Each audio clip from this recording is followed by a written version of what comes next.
Osborne and McCarty, the show of the future, presents Electronic mail. Mail sent electronically.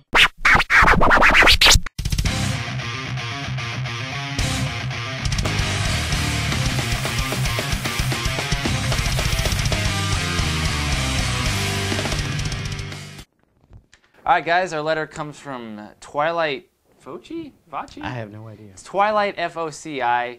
Sorry about that, dude. But he writes, out of all the MMA related videos I watch you guys, and you're the most entertaining and knowledgeable. Thank you very much. My question is, who are your guys' favorite fighters to watch or just root on? Let's say top 5. And also, who are the guys that you just don't like? Okay, just for the sake of time, we're going to kind of narrow this down. Instead of top 5, we're going to narrow it down by our favorite fighter to root on, and our favorite fighter to watch. So I'm going to go ahead and start. And just prepare yourself. There's going to be a whole lot of nut hugging going on. So take everything we say with a grain of salt.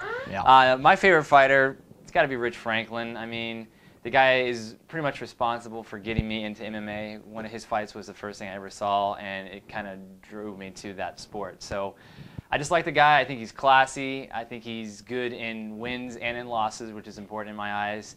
And I think he's just a cool guy. Looks like the type of person you just want to go, have a drink with. So, Matt, who are you thinking for favorite? Favorite? All-around best guy out there, George St. Pierre. Amazing fighter, amazing attitude. I mean, how can you dislike the guy? I mean, maybe if you're Matt Serra, but Matt Serra hates everybody. I think Matt Serra actually liked him. He was pretty cool at the end. He was talking a lot of crap. True. Coming up on their second But at the end, fight. he was humbled, picked him up, did the whole pat, hey, he's the champ kind of thing. You should be if you lose. No. But no, George St. Pierre, he's just classy. He's a great fighter. That's my pick. Good call, good call. Okay, favorite guy to root on. Why don't you start this one? Chris Lieben.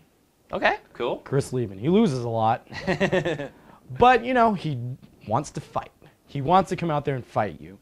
He may not be the most technical striker, but he's got huge heart, he's got a huge chin, he's got a huge left hand. He definitely needs to work on some things, but, I can't help it. When I see him go into the ring, I want him to win. Good call, Chris Lieben. I'm taking Nate Quarry. Ever since I saw him on Ultimate Fighter Season 1, I realized he just had a really awesome attitude, and again, like you were saying, he's there to fight. I mean, he wants to put on a show for the fans. He wants a complete matchup.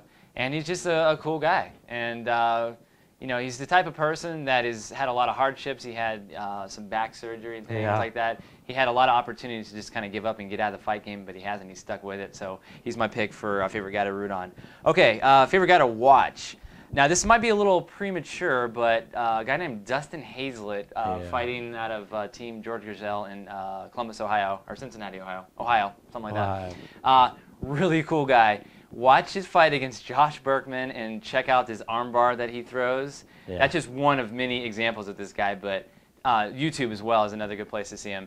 He is just a really cool, unique fighter, kind of a long, lanky, skinny guy, but he just really impresses me. You look at him, you're not expecting much, and he really just blows your mind. And he's got a nickname, McLovin. I mean, how cool is that? So for me, Dustin Hazlett. Matt, what are you thinking?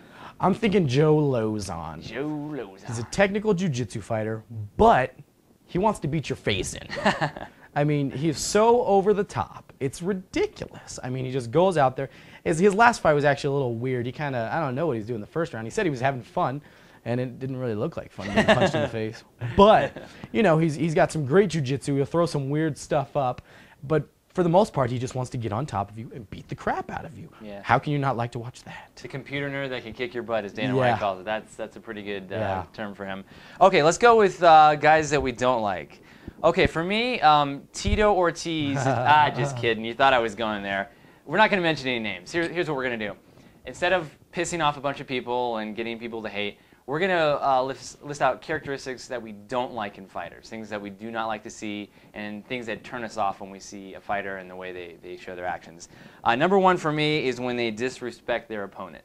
I mean, I understand that trash talking and stuff is all part of it and it hypes it up and stuff like that, but a lot of the time after the fight is over, the guys hug, you realize it was just, just that. It was just for the fans and just to keep it interesting.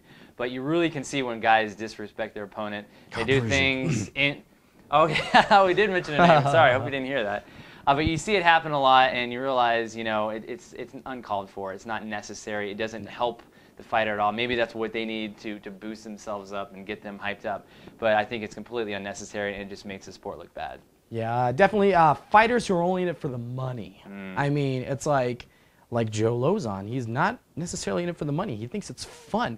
You have to have that mentality. I hear a lot of guys say, well, I don't know how these spoiled, you know, rich brats can get out here and fight. They just can't be champions. Well, look at BJ Penn. He's a spoiled rich brat, but he loves to fight. He's not in it for the money. Right. It's not about the money. I understand money is a key aspect. You have to get paid enough to make a living. That's cool. Yeah, that's fine. But I mean, you know, when they start asking for like boxing figures, I'm really going to be a little disgruntled. Yeah, I hear you. Number 3 for me, big ego. Yeah. See that a lot. I could go, you know, for an hour on names of people that have displayed that. But again, it's just bad for the sport. It shows what your real motivations are, and it just makes people not like you, not want to watch you. Yeah, definitely.